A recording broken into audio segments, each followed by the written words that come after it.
Another week has come and gone in Topps Project 70, but this is your daily download for Friday, August 6th, 2021. So if I'm laying down 40 on the website today, which I am, I'm going with the 3D bat flip and I'm going with the evolution. And simply put, I cannot get that Mike Piazza Gregory Sif card out of my head. This may end up being the single best piece of artwork this set has ever seen or will see, but we still have 600 cards to go. But that Mike Piazza is one heck of a card, and I hope you go out and pick up your own copy of that card. But welcome back to my channel. My name is Chris, otherwise I'm on Twitter, and Instagram is at CRT_sportscards, and the website that you want to go to is my website, CRTsportscards.com. And here is some really cool things. Although I didn't know it was going to go live today, the new website is up and running, although there are some kinks I have to work out. So check it out after the video. It's totally redesigned, but I will be over the weekend working on it and making the necessary tweaks because it's not exactly perfect at this moment. But you know what is perfect? Seeing the print runs from the cards that we purchased just a couple of days ago. Today on the website, Topps finally released the print runs from the Monday cards. Unfortunately though, there are no Tuesday print runs. But from the Monday cards, Lauren Taylor comes out of the gate very strong. That Acuna just under 4,000, 3,975. So congratulations, Lauren, on that fantastic print run with that Acuna. The other cards kind of fell where we expected. 2 under 1,000, 2 actually under 800, and then that Jeter just over 1.2K, 1,209. But here is my takeaway from the print runs, and this is strictly based on the comments in the Facebook group. If you think that these print runs are a result of the National, or if you said, well, these print runs are not very good because we just left the National, you cannot conflate the two. Because if you were just a casual observer of the Topps booth throughout the week, and let's say you were just in Chicago for a couple of days, you could have walked through the Topps booth, you may have seen the wall of Project 70 and 2020 cards that I shared on Instagram, or you may never have seen it. There was very little publicity from the Topps perspective on these artists, or the artists at least who were there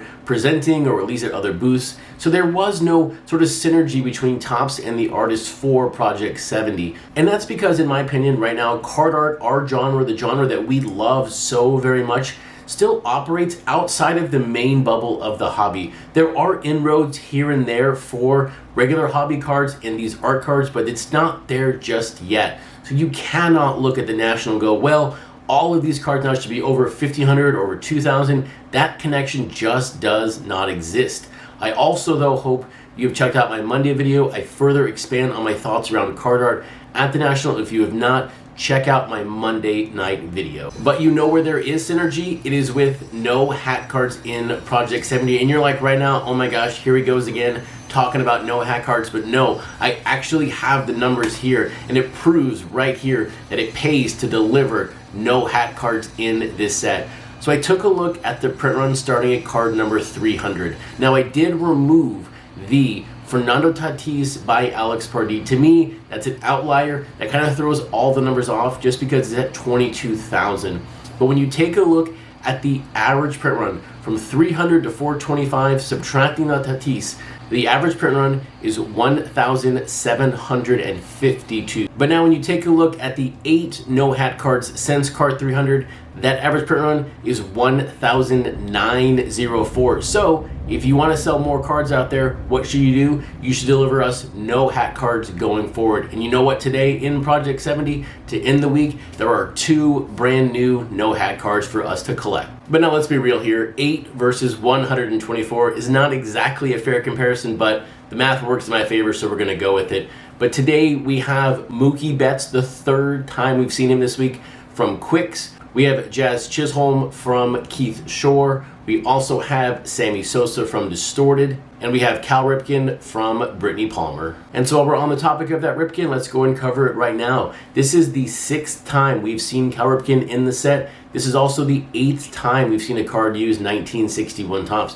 But this is the most important thing here. This is Brittany Palmer's 10th card, so she is now officially at the 50% mark. But here is where I struggle with this card, and I have struggled to date with her set overall. But now seeing the 10th card, something is finally lining up. But when you take a look at like the Jim Palmer or the Babe Ruth or the Mickey Mantle, even the Jackie Robinson, they all look so different. And I'm like, what is going on here? Why are these cards always all so different? But now that we have seen 10 cards from her, one thing is coming out very clearly. The faces in all of these cards look the same. So if you focus on the faces, and they don't look the same in that way, but you can see the synergy of all 10 cards together now. And so now that I've seen that, I'm looking forward to the back half of her set. But now, second up today, the other card with a hat is going to be Quicks with Mookie Betts. And you know what?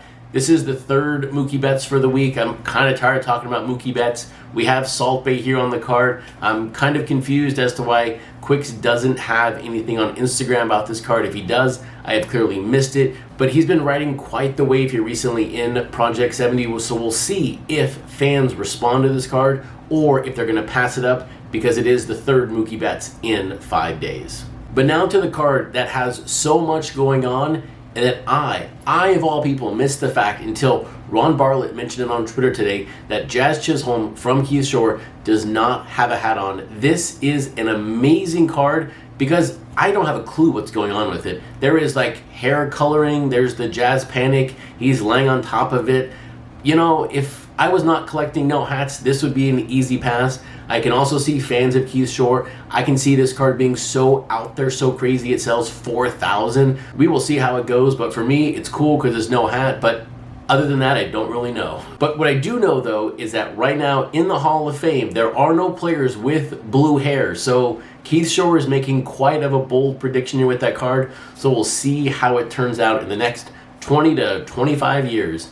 But now to the main course, the card to me that is the best of the day, it is that Sammy Sosa by Distorted. This is now only the second time we have seen Sammy Sosa. His original card has one of the lowest print runs in the set. I can nearly guarantee right now this Sosa will not be anywhere near the bottom 10, but this is only the 7th card from Distorted. She's been very busy here recently. If you've not seen her Instagram or her Twitter, she's been doing a lot of projects outside of this, so we are going to get a lot more Distorted here pretty soon because she has to catch up to everyone who's at 9 and 10 cards right now in the set. But now, does this card capture the essence of Sammy Sosa?